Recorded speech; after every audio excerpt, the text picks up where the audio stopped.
Let's go ahead and start this project. So first off, we're going to set up our file. So open Muse and open a new site. And then we're going to choose the phone layout rather than the desktop and the tablet. We're not going to create a desktop version of this site, just purely a phone version. So select the phone layout, page width of 380 pixels and a minimum height of 570 pixels. Leave everything as is and click OK. Now you'll see two files. The first is the home page. So this is the starting page, the index page, and we'll start adding extra pages in later videos. But for this particular video, we're just going to work in the master page. Now the master page is the template that we apply to the pages. If you're new to Muse, this may be a new concept to you. If you've used Muse a lot before, then skip this part of the video because you already know what I'm talking about. So the master page, this is where we add all elements that are going to be consistent across all the additional pages that we add. So things like the logo, the header bar, navigation, footer, all of those kind of items are going to be used consistently across the site. So we want to use them in the master page. So let's go ahead and open that up. And we'll start by adding some layers. So I'm going to add a couple of layers. My first layer is going to be my navigation. I'm going to add another layer for content and one for the footer and one for any widgets that we are going to add as well. Now the great thing with doing this is that it means that when we're designing, we can lock down various parts of the site so that things don't move around, lock them out, and we can also switch them off so that they don't preview. So we'll have our widgets at the top, then our navigation, then our content, then our footer. So making sure that the navigation always sits over the top of the rest of the content. Now we're going to select our color scheme. So if we take a look at our swatches panel, let's open up our swatches. We can see that we already have a ton of colors in there. We're going to delete all those. So right click in the panel, delete all unused. Done. And let's go ahead and grab our color palette swatches here. So these are the colors that we want to use. And in our base library here, let's open up our library. So if you're not sure what the base UI is, take a look at the previous video in the power up section on the base UI. We're going to open up the start section here, the start folder, and grab our color palette. So all of these colors here relate to the colors that we use in the individual elements in base, and we're going to change these to match our new color scheme. So you notice that we have 8 swatches and 8 colors here. So we're just going to modify those colors, and these all match up. So the first color here, this is the dark primary color. We right click on the color swatch and choose swatch options. Then we use our color picker and select the color. Next color, we're going to choose swatch options, color picker. Let's select that. Swatch options, let's move this out of the way. There we go. And finally our primary color on this row, our light primary color this is. And you can see the names there relating to each of the swatches. And then because these 4 colors here are the same, we're going to just change this blue color. This is the accent color. So this adds some color accents to the different elements. There we go. So those are now updated. And the reason why we change the swatch options here rather than just changing the color is because by changing the color in the swatch options, anything that uses this primary color named color, so the base elements here will automatically take on these colors. So you don't want to just change the color out, you want to use the swatch options. So let's delete these off the page. And now if we open up one of the footers, let's say for example, you'll notice that the preview, when it was saved into the library with the original blue colors, but when we drag it onto the page, because we've updated the swatch options colors, all of the colors have now changed to match the new color scheme. So by doing that first, it means that as we start building, everything's going to match our color scheme as we drag it onto the page, making development a lot easier.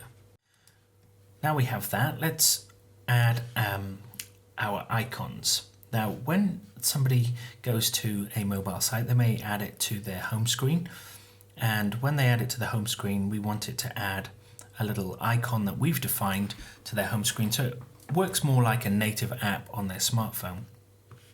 If you've watched one of the previous videos on how to make the icons, if you've watched that, then great, you'll know what I'm talking about. If not, go back and watch that. So that's in the Power Up part of this month's magazine on making smartphone icons. Let's go ahead and take a look at those. They're in our projects folder in the tutorials, in the graphic generators. And we can pull this preview up here, and we can see that this is a PSD file, and it generates all of these different files for us that we're going to use. And if we take a look at what it actually generates, we can see all those icons there, the fave icon and the 4 different sizes for smartphone devices. So these are different size icons that different types of devices call on when you add things to the home screen. Again, I recommend that you go back and watch the video if you haven't already seen it on how those work and how to make them. Let's open up our libraries panel and go to our base widgets. If you're not familiar with our base UI, go back and in the Power Up part of the magazine as well, and take a look at the base UI introduction. So this is our mobile interface, user interface set that we've produced to help you get started with mobile design. And we're going to go to our base widgets here and use a Page Assistant. If you've already got Page Assistant installed, it's a widget from us that helps you, adds a load of new tools that are great for starter pages. Let's put that into the widgets section. So I'm going to move that to the widgets layer there. And that will mean, again, we can lock those or switch them off if we don't want them for upload. And when we open it up, we have our 3 different sections here: device data, social data, and Google Analytics. I'm going to switch those off and just leave the device data on. And we're going to go ahead and add those files. So navigate to the project files, Pronto Plumbers, graphic generators. You may have a slightly different setup on this on the download, but rest assured that the files will be in the Pronto Plumbers folder. Muse icon assets, and we'll choose the first one, the 57, then the 72, the 114, and the 114. So those are all the different sizes. Do we want auto number detection? Yes, we do want that, because any telephone numbers on the site, we want the phone to recognize them and make them into clickable click to call. Web app capable, we'll leave that switched off because this is a multi-page site. We don't need that. Web app capable just means that once it's added to the home screen, the icon, once you click it, it will open the site in the smartphone without the headers and footers usually associated to a browser. So it will feel like a native app. The downside of that is that when you go to an internal page, a next page, it comes out of web app capable mode and just goes into the normal browser. So it could be useful for a single page site, but for a multi-page site, I'd leave that switched off. And this make home screen glossy, that's for older versions of iOS where the iOS would add a gloss to the logo, so we'll just leave that switched off. So that's all that done.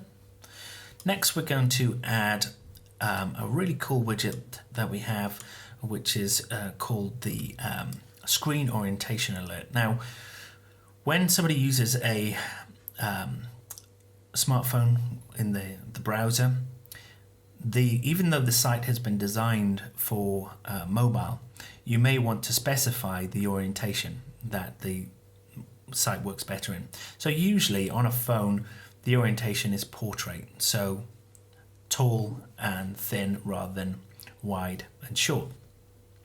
So what we want to do is we want to alert the users of this site to the fact that the site is much better viewed in the portrait orientation. So this widget that we've built, you just place it on the page there. We'll pop it in the corner. Let's move it into our widgets layer. It's already there. And what do we want? Which orientation do we need? Well, we need portrait, so we'll leave that there. Let's take a preview of that. Not publish. Preview. We can see nothing's showing up here, but if we switch orientation, there we go. We can see that the icon pops up and tells us that we need to be in portrait mode. If we change the settings there, let's change that to landscape and preview that again. We can see that when we're in portrait, it tells us that we need to be in landscape. So it's a really useful little widget. If you were hand coding the site, there's a little bit of work to do, but this widget makes it super easy to do that. We're going to change its size down to 40.